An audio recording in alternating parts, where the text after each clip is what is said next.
Video में हम cold war से रिलेटेड कुछ इंपॉर्टेंट वन लाइनर्स को देखेंगे। सबसे पहले हम जानेंगे कोल्ड वॉर के डिफरेंट फेजेस क्या क्या थे और हर फेज में कौन कौन से इंपॉर्टेंट इवेंट्स हुए, ये हम देखेंगे। फिर cold war alliances, cold war के दौरान कौन कौन सी इंपॉर्टेंट अलायंसेस बने, cold war treaties, cold war के दौरान कौन कौन सी disarmament arms control treaties sign की गई।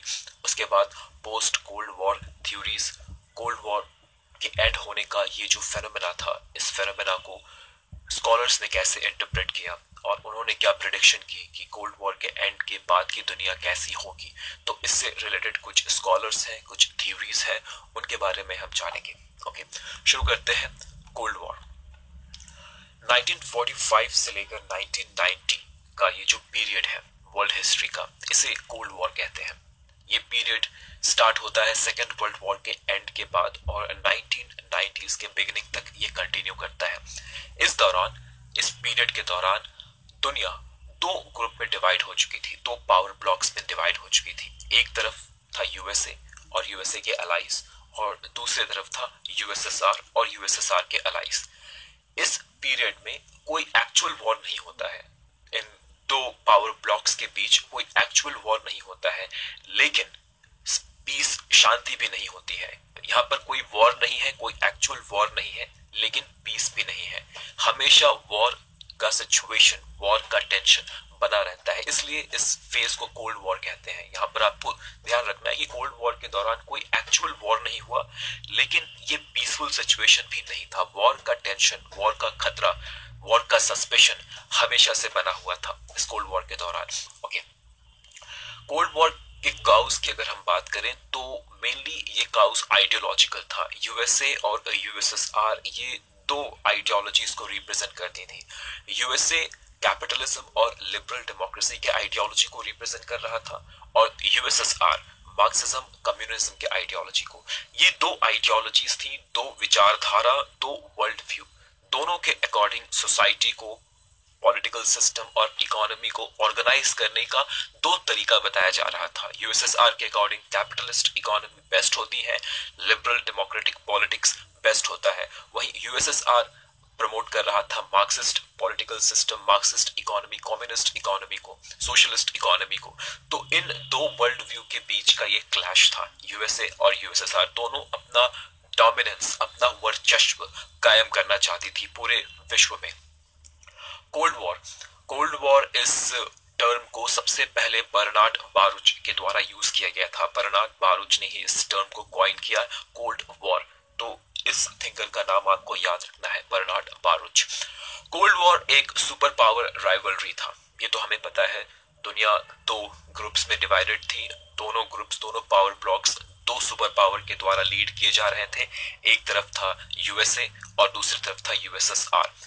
सुपर पावर, इस टर्म को निकोलास स्पाइकमैन ने कॉइन किया अपनी book the geography of peace में। ये भी आपको याद रखना है, निकोलास स्पाइकमैन, ये थिंकर जो है, आईआर के थिंकर, ये सुपर पावर इस टर्म को कॉइन करते हैं अपनी book the geography of peace में।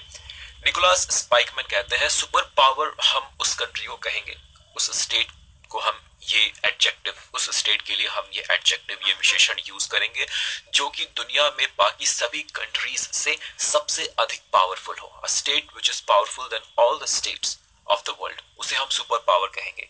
अब पावर का मतलब क्या है? पावर को हम कई डायमेंशंस में मेजर कर सकते हैं। एक कंट्री के पावर को हम कई डायमेंशंस में मेजर कर सकते हैं और ये चार सबसे इंपॉर्टेंट डायमेंशंस है। सबसे पहले तो हम उस कंट्री के मिलिट्री पावर की बात करेंगे, मिलिट्री स्ट्रेंथ की बात करेंगे, फिर इकोनॉमिक पावर, पॉलिटिकल पावर और कल्चरल पावर। कल्चरल पावर को सॉफ्ट पावर भी कहा जाता है। जोसेफ नाई एक आईआर के स्कॉलर है जो कि इस कॉन्सेप्ट को देते हैं, सॉफ्ट पावर के कॉन्सेप्ट को देते हैं। एक कंट्री का वैल्यूज भी उसके लिए पावरफुल हो सकता है। कंट्रीज अपने वैल्यूज की मदद से भी दुनिया में अपना इन्फ्लुएंस कायम कर सकता है। तो ये है कल्चरल पावर, जिसे सॉफ्ट पावर कहा जाता है और ये कॉन्सेप्ट दिया गया था जोसेफ नाई के द्वारा। सॉफ्ट पावर का कॉन्सेप्ट जोसेफ नाई के द्वारा दिया गया। ओके, 1990s के बिगिनिंग में कोल्ड वॉर एंड होता है और एक सुपर पावर जो है वो कोलैप्स कर जाता है, डिसइंटीग्रेट कर जाता है, और वो था यूएसएसआर। यूएसएसआर के कोलैप्स करने के बाद, डिसइंटीग्रेट करने के बाद दुनिया में अब सिर्फ एक ही सुपर पावर बचता है और वो यूएसए। एक फ्रेंच पॉलिटिशियन थे हर्बर्ट वेडरिन। हर्बर्ट वेडरिन ने यूएसए के लिए हाइपर पावर इस टर्म का इस्तेमाल किया। ये भी आपको याद रखना है, कोल्ड वॉर के एंड के बाद, यूएसएसआर के कोलैप्स कर जाने के बाद एक सुपर पावर दुनिया में बचा और वो था यूएसए। यूएसए के लिए फ्रेंच पॉलिटिशियन हर्बर्ट वेडरिन, इन्होंने हाइपर पावर इस टर्म का इस्तेमाल किया। ओके, तो ये कुछ बेसिक इंफॉर्मेशन थी कोल्ड वॉर से रिलेटेड। अब हम कोल्ड वॉर के डिफरेंट फेजेस को समझेंगे। पहला फेज 1945 से लेकर 1953 का फेज था। फेज की शुरुआत होती है 1945 में और ये 1953 तक कंटिन्यू करता है। 1953 एक लैंडमार्क ईयर है। इसी वर्ष स्टैलिन, यूएसएसआर के सुप्रीम लीडर स्टैलिन की मृत्यु होती है। ओके, फेज वन में कुछ इंपॉर्टेंट इवेंट्स हुए, उन इवेंट्स को हम देखते हैं। सबसे पहले Truman doctrine. Truman doctrine United states के प्रेसिडेंट हेनरी एस ट्रूमन के द्वारा 1947 में एक डॉक्ट्रिन, एक डिक्लेरेशन रिलीज किया गया। इसे ट्रूमन डॉक्ट्रिन कहा गया। ये ट्रूमन डॉक्ट्रिन अमेरिका की फॉरेन पॉलिसी का फाउंडेशन बनता है। कोल्ड वॉर के दौरान अमेरिका का जो फॉरेन पॉलिसी था, यूएसए का जो फॉरेन पॉलिसी था, ये फॉरेन पॉलिसी इसी डॉक्ट्रिन के आधार पर बनाया जा रहा था। ट्रूमन डॉक्ट्रिन कोल्ड वॉर के दौरान बनाए जाने वाले यूएसए के फॉरेन पॉलिसी का आधार बनता है। ओके, इस डॉक्ट्रिन में क्या कहा गया? ट्रूमन डॉक्ट्रिन में, ट्रूमन डॉक्ट्रिन का मेन ऑब्जेक्टिव था सोवियत यूनियन, यूएसएसआर के इन्फ्लुएंस को दुनिया में स्प्रेड होने से रोकना। यूएसएसआर कोशिश कर रहा था, सोवियत यूनियन कोशिश कर रहा था कि दुनिया में ज्यादा से ज्यादा कंट्रीज उसके इन्फ्लुएंस में आए और ज्यादा से ज्यादा कंट्रीज कम्युनिस्ट रेजिम को, कम्युनिस्ट पॉलिटिकल सोशल सिस्टम को अपनाए। ये यूएसएसआर, सोवियत यूनियन की कोशिश थी और अमेरिका ऐसा नहीं चाहता था। तो अमेरिका ने अपना ये एम बनाया कि उसे सोवियत यूनियन के स्प्रेड को, उसके इन्फ्लुएंस के स्प्रेड को, कम्युनिज्म के स्प्रेड को रोकना है। और इसके लिए उसने जो भी कोशिश अमेरिका के द्वारा किया जा सकता था, अमेरिका ने की। अगर किसी कंट्री को फाइनेंशियली, इकोनॉमिकली हेल्प करने की जरूरत है, ओके, अगर फाइनेंशियल इकोनॉमिक हेल्प प्रोवाइड करके किसी कंट्री को आप यूएसएसआर के इन्फ्लुएंस में आने से रोक सकते हैं, तो ट्रूमन डॉक्ट्रिन कहता है कि आपको उस कंट्री को हेल्प करना है। ओके, टर्की, इटली जैसे कंट्रीज को इस डॉक्ट्रिन के तहत, टर्की और ग्रीक जैसे कंट्री को इस डॉक्ट्रिन के तहत इकोनॉमिक फाइनेंशियल एड प्रोवाइड किया गया ताकि ये कंट्रीज यूएसएसआर, सोवियत यूनियन के इन्फ्लुएंस में नहीं आए। ओके, तो ये था ट्रूमन डॉक्ट्रिन। फिर है एक Marshall plan. George C Marshall के द्वारा एक प्रपोजल लाया गया। इस प्रपोजल का ऑफिशियल नाम था यूरोपियन रिकवरी प्रोग्राम। ओके, देखिए, यूरोप वर्ल्ड वॉर 2 में पूरी तरह से डिस्ट्रॉय हो चुका था और यूरोप के रिकंस्ट्रक्शन की जरूरत थी और इसके लिए पैसों की जरूरत थी, फाइनेंशियल एड की जरूरत थी। तो मार्शल प्लान के तहत ये कहा गया कि यूएसए को यूरोप को हेल्प करना चाहिए, यूरोप के रीडेवलपमेंट में, रिकंस्ट्रक्शन में, यूरोप के इकोनॉमिक सिस्टम के और इंफ्रास्ट्रक्चर के रिकंस्ट्रक्शन में यूएसए को फाइनेंशियल एड प्रोवाइड करनी चाहिए। क्योंकि अगर यूएसए यूरोप को हेल्प नहीं करेगा तो हो सकता है यूएसए सोवियत यूनियन के इन्फ्लुएंस में आ जाए, वहां पे भी कम्युनिस्ट रेवोल्यूशन की शुरुआत हो जाए। तो मार्शल प्लान के तहत यह प्रपोज किया गया कि यूएसए को खासकर वेस्टर्न यूरोपियन कंट्रीज को फाइनेंशियल एड प्रोवाइड करने की जरूरत है ताकि वेस्टर्न यूरोपियन कंट्रीज अपने इंफ्रास्ट्रक्चर को, अपने इकोनॉमी को दोबारा से खड़ा कर सके। ओके, तो ये था मार्शल प्लान। इसके बाद और इंपॉर्टेंट इवेंट्स है बर्लिन ब्लॉकेट। बर्लिन जो है, बर्लिन तक वेस्टर्न यूरोप के आने वाला जो रास्ता था, वेस्टर्न यूरोप से बर्लिन तक आने वाला जो रास्ता था, इसे सोवियत यूनियन ने 1948 में ब्लॉक कर दिया। तो वेस्टर्न यूरोप से कनेक्टिविटी खत्म हो गई बर्लिन की और वेस्टर्न यूरोप को सारा जो भी इंपॉर्टेंट चीजें हैं, रिसोर्सेस हैं, बर्लिन तक वो एयरक्राफ्ट के द्वारा पहुंचाना पड़ा। तो बर्लिन एयरलिफ्ट का भी यहाँ पर एक इंपॉर्टेंट इवेंट था। तो 1948 में बर्लिन ब्लॉकेड होता है।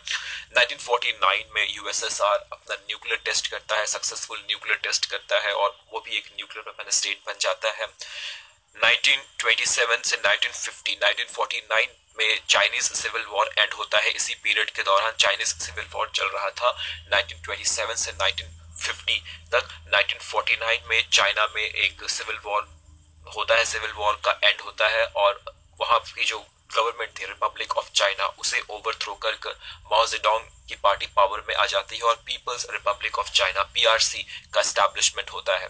ओके, फिर 1950 से लेकर 1953 तक कोरियन वॉर चलता है। ये फेज 1 के कुछ इंपॉर्टेंट इवेंट्स हैं कोल्ड वॉर के दौरान होने वाले। नेक्स्ट है फेज 2, 1953 से 1962 का फेज। इसकी शुरुआत 1953 में होती है और 1962 में ये क्यूबन मिसाइल क्राइसिस के साथ एंड कर जाता है। क्यूबन मिसाइल क्राइसिस को अक्टूबर क्राइसिस भी कहते हैं। इसमें हुआ क्या था, 13 दिन तक ये क्राइसिस चला। यूएसए ने सबसे पहले कुछ बैलिस्टिक मिसाइल्स को इटली और टर्की में डिप्लॉय कर दिया, यूएसएसआर की तरफ डायरेक्ट करते हुए इटली और टर्की में कुछ बैलिस्टिक मिसाइल्स को जो कि न्यूक्लियर केपेबल थी उन्हें डिप्लॉय कर दिया। इसके रिएक्शन में यूएसएसआर ने क्यूबा में कुछ बैलिस्टिक मिसाइल्स डिप्लॉय कर दिया, यूएसए की तरफ डायरेक्ट की हुई। ओके, तो ये एक क्राइसिस का सिचुएशन था। 13 डेज तक ये क्राइसिस चला। बाद में कोल्ड वॉर एक हॉट वॉर के लेवल तक पहुंच चुका था, एकदम एक लेवल तक पहुंच चुका था और ये क्राइसिस एक न्यूक्लियर वॉर में कन्वर्ट हो सकती थी, क्यूबन मिसाइल क्राइसिस, लेकिन ऐसा हुआ नहीं। दोनों कंट्रीज ने आपसी समझदारी दिखाई और अपने अपने मिसाइल्स को उन्होंने फिर धीरे धीरे विड्रॉ कर लिया। तो 1962 में क्यूबन मिसाइल क्राइसिस एंड होता है। ओके, और इसी के साथ फेज 2 एंड होता है। फेज 2 के कुछ इंपॉर्टेंट इवेंट्स देखिए। फेज 2 के दौरान बर्लिन में ईस्ट और वेस्ट बर्लिन को सेपरेट करते हुए एक वॉल इरेक्ट किया जाने लगा। ओके, 1961 से इस वॉल को इरेक्ट करना, खड़ा करना शुरू किया गया, जिसे बर्लिन वॉल कहते हैं। और विंस्टन चर्चिल ने इस बर्लिन वॉल को फेमसली डिस्क्राइब किया है आयरन कर्टन कह के। ओके, आयरन कर्टन, ये term Winston Churchill, United kingdom के प्राइम मिनिस्टर विंस्टन चर्चिल ये टर्म यूज करते हैं आयरन कर्टन बर्लिन वॉल के लिए। बर्लिन वॉल एक फिजिकल दीवार थी जो कि वेस्ट और ईस्ट जर्मनी को सेपरेट करने के लिए बिल्ड की गई थी। इसके कंस्ट्रक्शन का काम 1961 में शुरू होता है और इस वॉल को विंस्टन चर्चिल आयरन कर्टन कहते हैं। ओके, स्विस क्राइसिस, ये भी एक इंपॉर्टेंट इवेंट था फेज 2 के दौरान।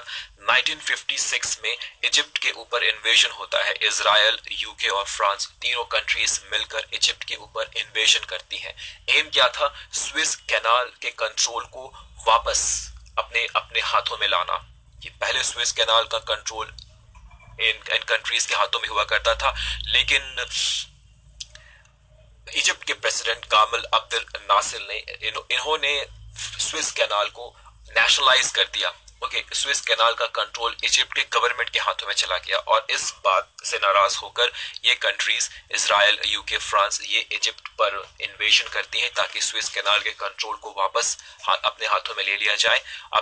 गामल अब्दुल नासिर ने स्विस कैनाल को नेशनलाइज कर दिया था और इसके वजह से ही स्विस क्राइसिस की शुरुआत होती है। स्विस क्राइसिस को सेकेंड अरब इजरायली वॉर भी कहते हैं, ट्राइपार्टाइट एग्रेशन या ऑपरेशन कादेश, इन नामों से भी जाना जाता है। Okay, Sino Soviet split, Sino मतलब चाइना और सोवियत यूनियन के बीच आइडियोलॉजिकल डिफरेंसेस होने शुरू हो जाती है 1956 से 1966 के दौरान। दोनों के बीच काफी डिफरेंसेस होने लगते हैं, इसे ही साइनो सोवियत स्प्लिट कहते हैं। ओके, पीआरसी का मतलब है पीपल्स रिपब्लिक ऑफ चाइना और यूएसएसआर के बीच कई डिफरेंसेस, आइडियोलॉजिकल डिफरेंसेस होने शुरू हो जाते हैं। तो इन दो कंट्रीज के बीच कई डिफरेंसेस आते हैं, इसे साइनो सोवियत स्प्लिट कहते हैं। ओके, तो ये फेज 2 के दौरान होने वाले कुछ इंपॉर्टेंट इवेंट्स थे। फेज 3 1962 से लेकर 1979 का फेज, इस दौरान सबसे इंपॉर्टेंट इवेंट जो था वो वियतनाम वॉर था। इसे सेकेंड इंडो चाइना वॉर भी कहते हैं, वियतनाम वॉर को सेकेंड इंडो चाइना वॉर भी कहते हैं। ये वॉर 1955 से 1975 तक चला। नॉर्थ वियतनाम और साउथ वियतनाम के बीच ये वॉर चला।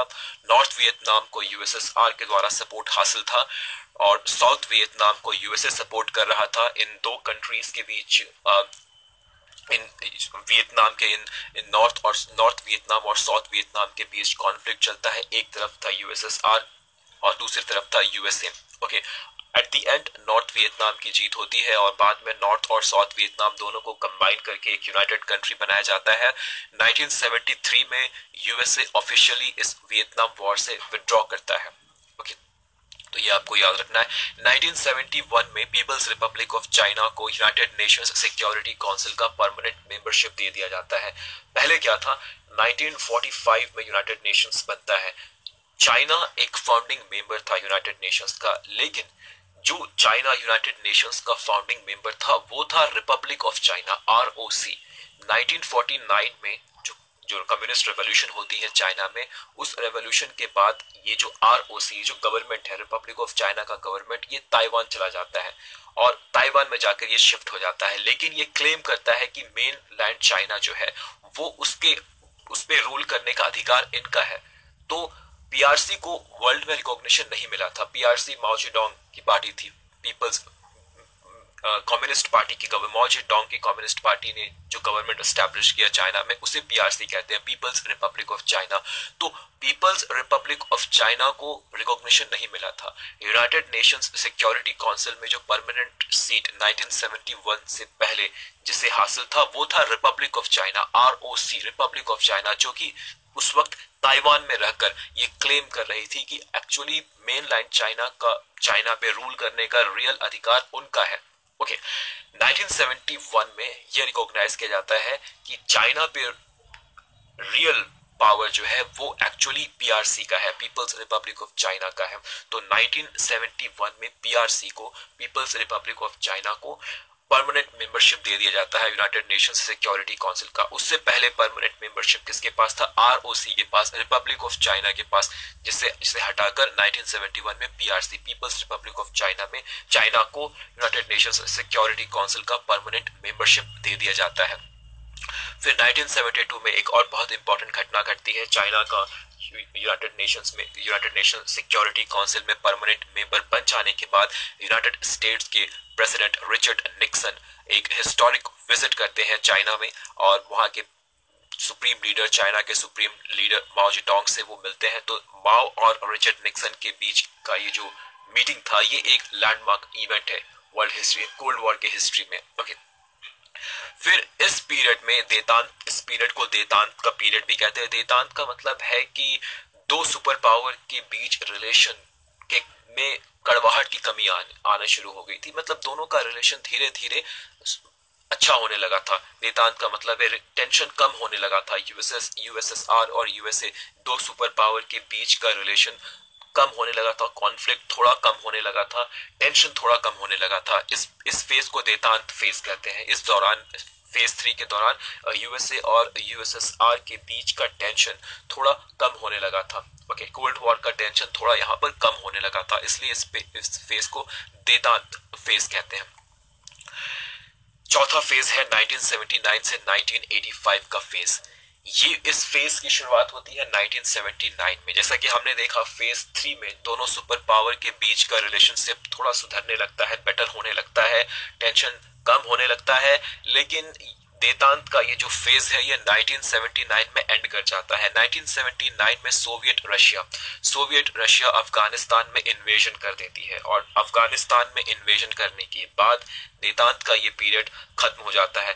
दो सुपर पावर्स के बीच जो सॉफ्टनेस आई थी, उनके रिलेशन में जो सुधार हुआ था, ये सब कुछ खत्म हो जाता है 1979 में, जब सोवियत रशिया अफगानिस्तान में इन्वेजन करती है। ओके, इस इन्वेजन की वजह से यूएसए और यूएसएसआर के रिलेशन और अधिक खराब हो जाते हैं और अधिक वर्स्ट हो जाते हैं। इस पीरियड को सेकेंड कोल्ड वॉर भी कहा जाता है। यहाँ पर एक मिस्टेक है, सेकेंड वर्ल्ड वॉर नहीं, इस पीरियड को सेकेंड कोल्ड वॉर भी कहा जाता है। Okay, second cold war. इस पीरियड के दौरान देतांत की पॉलिसी को रिजेक्ट कर दिया गया। यूएसए और यूएसएसआर के बीच रिलेशनशिप में जितनी भी सुधार आई थी, वे सभी चीजों को रिजेक्ट कर दिया गया, और फिर से यूएसए और यूएसएसआर के रिलेशनशिप टेंस्ड होनी शुरू हो गई इस फेज में। फिफ्थ फेज है 1985 से 1991 का फेज। ये फाइनल फेज है कोल्ड वॉर का, और इस फेज की शुरुआत होती है जब यूएसएसआर को एक बहुत ह्यूज इकोनॉमिक क्राइसिस फेस करना पड़ता है। यूएसएसआर, सोवियत रशिया की इकोनॉमी पूरी तरह से कोलैप्स हो जाती है। सोवियत रशिया की इकोनॉमी, जो कि कम्युनिस्ट मॉडल पर, सोशलिस्ट मॉडल पर बेस्ड थी, ये इकोनॉमी पूरी तरह से कोलैप्स हो जाती है।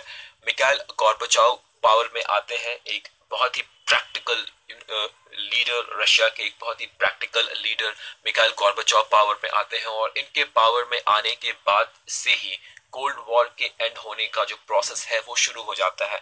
मिखाइल गोर्बाचोव पावर में आने के बाद रशिया में दो रिफॉर्म्स वो लाते हैं, दो रिफॉर्म्स वो लाने की कोशिश करते हैं। पहला है ग्लासनोस्ट, आपको इन दोनों रिफॉर्म्स का नाम याद रखना है। पहला रिफॉर्म वो लाते हैं ग्लासनोस्ट, ये रिफॉर्म पॉलिटिकल फील्ड में वो लाते हैं, पॉलिटिकल फील्ड को, पॉलिटिकल स्फीयर को वो लिबरलाइज करते हैं। कई डेमोक्रेटिक रिफॉर्म्स वो लाते हैं, लोगों को पॉलिटिकल राइट्स, पॉलिटिकल फ्रीडम देते हैं। तो ग्लासनोस्ट को लाने की कोशिश, ग्लासनोस्ट के रिफॉर्म को लाने की कोशिश की गई मिखाइल गोर्बाचोव के द्वारा। ग्लासनोस्ट ये जो रिफॉर्म्स थे ये पॉलिटिकल फील्ड में लाए गए थे, पॉलिटिकल स्फीयर को लिबरलाइज किया गया था। इसी तरह से इकोनॉमिक स्फीयर में भी कई रिफॉर्म्स लाए गए। इकोनॉमिक स्फीयर्स में लाए गए रिफॉर्म्स को पेरेस्ट्रोइका कहते हैं।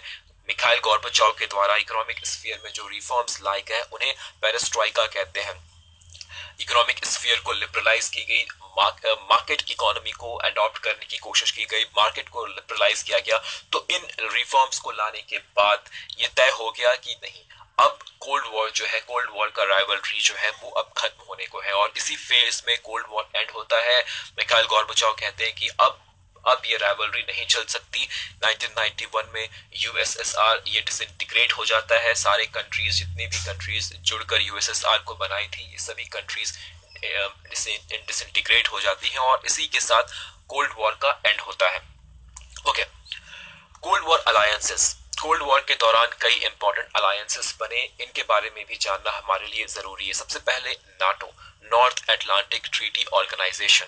नाटो ये एक इंटर गवर्नमेंटल मिलिट्री अलायंस थी जो कि 1949 में एक्सिस्टेंस में आई। ओरिजिनली 12 कंट्रीज थे जिन्होंने मिलकर नाटो को बनाया और आज भी ये NATO, North Atlantic Treaty Organization existence में है, आज भी ये एक्टिव है, ये मिलिट्री अलायंस एक्टिव है। 29 मेंबर्स है आज। लेटेस्ट मेंबर है मॉन्टेनेग्रो जिसे 2017 में ऐड किया गया नाटो से।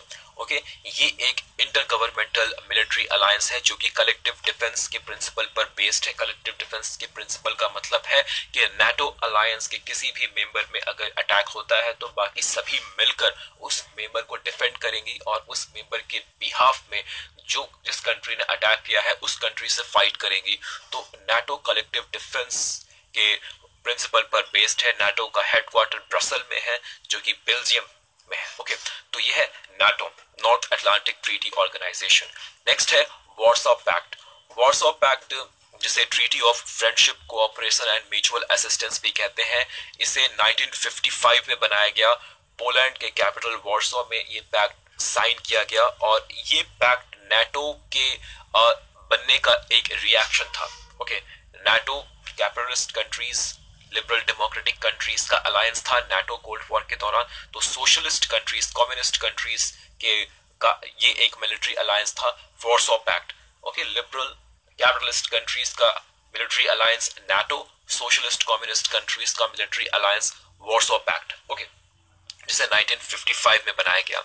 वॉर्सो पैक्ट का एक इकोनॉमिक काउंटर पार्ट भी था, इकोनॉमिक डायमेंशन भी था। वॉर्सो पैक्ट के साथ एक इकोनॉमिक ऑर्गेनाइजेशन को भी बनाया गया जो कि इन सोशलिस्ट कंट्रीज के इकोनॉमीज को इंटीग्रेट करने का काम करेगा। इस इकोनॉमिक ऑर्गेनाइजेशन का नाम था council for mutual economic assistance. Okay, council for mutual economic assistance, इसे भी बनाया गया।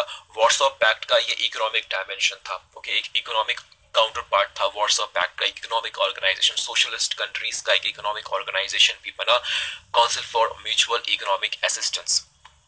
1991 में वॉर्सो पैक्ट को डिसॉल्व कर दिया गया। वॉर्सो पैक्ट या council for mutual economic assistance, इसे 1991 में इस पैक्ट को डिसॉल्व कर दिया गया। कोल्ड वॉर के एंड के बाद, सोवियत यूनियन के डिसइंटीग्रेट होने के बाद वॉर्सो पैक्ट को 1991 में डिसॉल्व कर दिया गया। ओके, नेक्स्ट है सेंटो, सेंट्रल ट्रीटी ऑर्गेनाइजेशन। इसका ओरिजिनल नाम था मिडिल ईस्ट ट्रीटी ऑर्गेनाइजेशन या इसे बगदाद पैक्ट भी कहते हैं। इसके मेंबर्स थे Iran, Iraq, Pakistan, Turkey and United kingdom. 1955 में इस ऑर्गेनाइजेशन को बनाया गया सेंटो, सेंट्रल ट्रीटी ऑर्गेनाइजेशन, और इसे 1971 में डिसॉल्व कर दिया गया। ये भी कोल्ड वॉर के दौरान बनाया गया एक इंपॉर्टेंट अलायंस था सेंटो, इसे फिर 1979 में डिसॉल्व कर दिया गया। फिर है SEATO, South East Asian Treaty Organization, इसे 1954 में मनीला पैक्ट के तहत बनाया गया था। सीएटो के मेंबर्स थे Australia, New Zealand, Pakistan, Philippines, Thailand, France, United kingdom and United states. ये सभी सीएटो के मेंबर थे। इसे भी 1977 में डिसॉल्व कर दिया गया। इसके बाद है अनजुस, ANZUS, Australia New Zealand United states security treaty. Okay, इसे 1951 में बनाया गया। ये भी एक कलेक्टिव सिक्योरिटी ट्रीटी है। इसके अंतर्गत दो मिलिट्री अलायंस, सेपरेटली दो मिलिट्री अलायंस बने, एक ऑस्ट्रेलिया और न्यूजीलैंड के बीच और दूसरा ऑस्ट्रेलिया और यूनाइटेड स्टेट्स के बीच। दो मिलिट्री अलायंसेस बने, एक ऑस्ट्रेलिया और न्यूजीलैंड के बीच और एक ऑस्ट्रेलिया और मिलिट्री अलायंस के ऑस्ट्रेलिया और यूनाइटेड स्टेट्स के बीच। तो ये आपको याद रखना है कि अनजुस के अंतर्गत ये दो सेपरेट मिलिट्री अलायंसेस आते हैं, ऑस्ट्रेलिया न्यूजीलैंड, ऑस्ट्रेलिया और यूनाइटेड स्टेट्स ऑफ अमेरिका।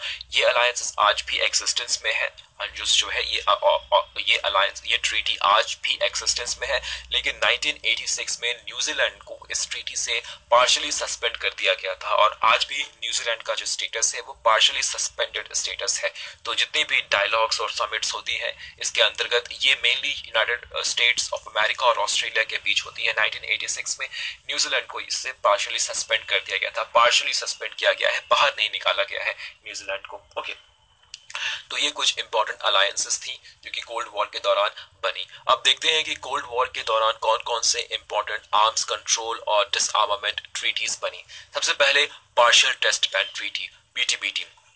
इसे 1963 में लाया गया। PTBT का एम था न्यूक्लियर टेस्ट को प्रोहिबिट करना, बैन करना, लेकिन PTBT के तहत न्यूक्लियर टेस्ट को एटमॉस्फेयर, अंडर वाटर और आउटर स्पेस, इन तीन जगहों में न्यूक्लियर टेस्ट करना बैन कर दिया गया था। कोई भी कंट्रीज एटमॉस्फेयर में न्यूक्लियर टेस्ट नहीं कर सकती, अंडर वाटर पानी के भीतर, ओशन के भीतर ये न्यूक्लियर टेस्ट नहीं कर सकती, स्पेस में न्यूक्लियर टेस्ट नहीं कर सकती। तो इन जगहों पर न्यूक्लियर टेस्ट करना प्रोहिबिट कर दिया गया था। पूरी तरह से प्रोहिबिटेड नहीं था न्यूक्लियर टेस्ट। आप अंडरग्राउंड न्यूक्लियर टेस्ट कर सकते थे, जमीन के भीतर आप न्यूक्लियर टेस्ट कर सकते थे, जैसा कि इंडिया ने किया था पोखरण में, जमीन के भीतर।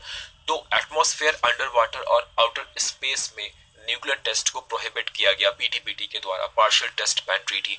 चाइना और फ्रांस ने इस ट्रीटी में साइन नहीं किया था और 1964 में चाइना एक एटमॉस्फेरिक न्यूक्लियर टेस्ट करती है, अपना न्यूक्लियर खुद का न्यूक्लियर टेस्ट करती है 1964 में और न्यूक्लियर वेपन स्टेट बनती है। इसके बाद नॉन प्रोलिफरेशन ट्रीटी को लाया गया 1968 में। नॉन प्रोलिफरेशन ट्रीटी ये 1968 में लाया गया और इस ट्रीटी में कहा गया कि जितने भी कंट्रीज ने 1 जनवरी 1967 से पहले न्यूक्लियर टेस्ट किए थे, अब वे ही कंट्रीज दुनिया में लीगल न्यूक्लियर वेपन स्टेट होंगे। 1967, 1 जनवरी 1967 से पहले जिन भी कंट्रीज ने न्यूक्लियर टेस्ट कर लिया, सक्सेसफुल न्यूक्लियर टेस्ट कर लिया, अब वही कंट्रीज वैलिड और लीगल न्यूक्लियर वेपन स्टेट होंगे दुनिया में।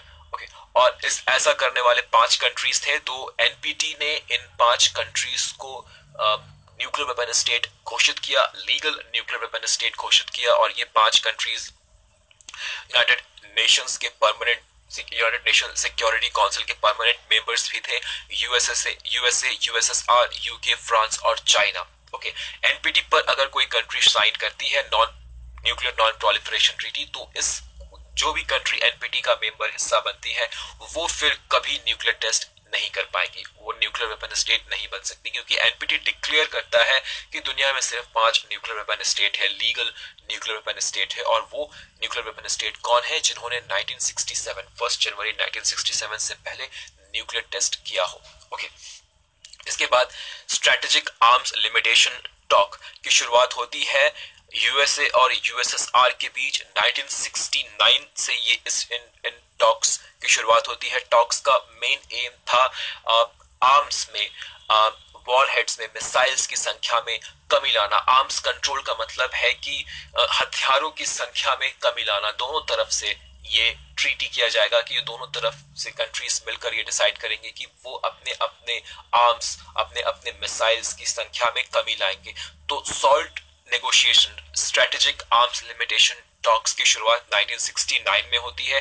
पहला सॉल्ट ट्रीटी जो है वो 1972 में साइन किया जाता है यूएसए और यूएसएसआर के बीच। सॉल्ट 1 1972 में ये साइन किया जाता है। इसके बाद salt 2 strategic arms limitation talk salt 2 ये 1972 से 1979 के बीच ये नेगोशिएशन चलता है, लेकिन 1979 में सोवियत रशिया के द्वारा अफगानिस्तान को इन्वेड करने के बाद ये जो नेगोशिएशंस है सॉल्ट 2 का नेगोशिएशन इसे सस्पेंड कर दिया जाता है। इसके तहत फिर कोई ट्रीटी इस टॉक को 1979 में सस्पेंड कर दिया जाता है स्ट्रेटेजिक आर्म्स लिमिटेशन टॉक को। ओके, इसके बाद आता है strategic arms reduction treaty start 1। इसकी शुरुआत होती है 1991 से इसकी शुरुआत होती है। सॉल्ट 2 जो नेगोशिएशंस था, इन नेगोशिएशन का ही ये रिफॉर्मुलेटेड वर्जन है। सॉल्ट 2 के दौरान जो नेगोशिएशन स्टॉप कर दिया गया उसे फिर से शुरू किया गया स्टार्ट 1 के अंतर्गत। Okay, start 1 strategic arms reduction treaty के तहत जो नेगोशिएशन है उसकी शुरुआत 1991 में होती है और George H.W. Bush, Mikhail Gorbachev treaty sign करते हैं। स्टार्ट 1 की ट्रीटी साइन करते हैं 1991 में। इस ट्रीटी के अंतर्गत ये डिसाइड किया जाता है कि दोनों कंट्रीज अपने अपने मिसाइल्स की संख्या को 10,000 से घटाकर 6,000 कर देंगी। दोनों कंट्रीज सोवियत रशिया और यूएसए दोनों डिसाइड करते हैं कि ये मिलकर अपने अपने मिसाइल्स की संख्या को 10,000 से घटाकर 6,000 कर देंगी। इसके बाद start 2 strategic arms reduction treaty 2 इसे 1993 में साइन किया जाता है। यहाँ पर फिर से दोनों कंट्रीज मिलकर डिसाइड करती हैं कि ये अपने मिसाइल्स की संख्या को 6,000 से घटाकर 3,000 से 3,500 के बीच ले आएंगी। ओके, फिर कॉम्प्रिहेंसिव टेस्ट बैन ट्रीटी ये 1996 में आता है। ओके, 1996 में ये ट्रीटी आता है और इस ट्रीटी के द्वारा न्यूक्लियर टेस्ट को हर जगह बैन कर दिया जाता है। जैसे कि हमने देखा था कि पार्शियल टेस्ट बैन ट्रीटी में सिर्फ एटमॉस्फेरिक टेस्ट को, अंडर वाटर टेस्ट को और स्पेस में किए गए टेस्ट को बैन किया गया, लेकिन कॉम्प्रिहेंसिव टेस्ट बैन ट्रीटी के तहत हर जगह न्यूक्लियर टेस्ट को बैन कर दिया गया। अंडरग्राउंड न्यूक्लियर टेस्ट को भी बैन कर दिया गया। तो अगर कोई कंट्री सीटीबीटी का मेंबर बनती है, सीटीबीटी में साइन करती है, तो वो कंट्री कहीं पे भी न्यूक्लियर टेस्ट नहीं कर सकती। अंडर वाटर भी नहीं, अंडरग्राउंड भी नहीं, एटमॉस्फेयर में भी नहीं, आउटर स्पेस में भी नहीं, कहीं पे नहीं।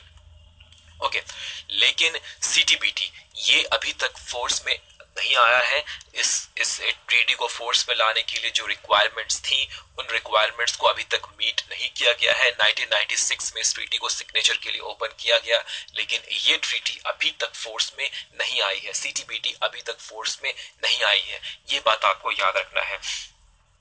फिर न्यू स्टार्ट 2002 में स्टार्ट नेगोशिएशंस जो थे उसे फिर से रिज्यूम किया जाता है और इस बार यूएसए रशिया के बीच 2010 में फिर से एक ट्रीटी होती है जिसे न्यू स्टार्ट कहते हैं, जो कि प्राग में हुई थी। ये ट्रीटी 2011 में इस ट्रीटी को रेटिफाई किया जाता है और इस ट्रीटी के तहत जो वॉरहेड्स, न्यूक्लियर वॉरहेड्स की संख्या है, मिसाइल्स की संख्या है, उसे घटाकर दोनों कंट्रीज ने 1500 कर दिया।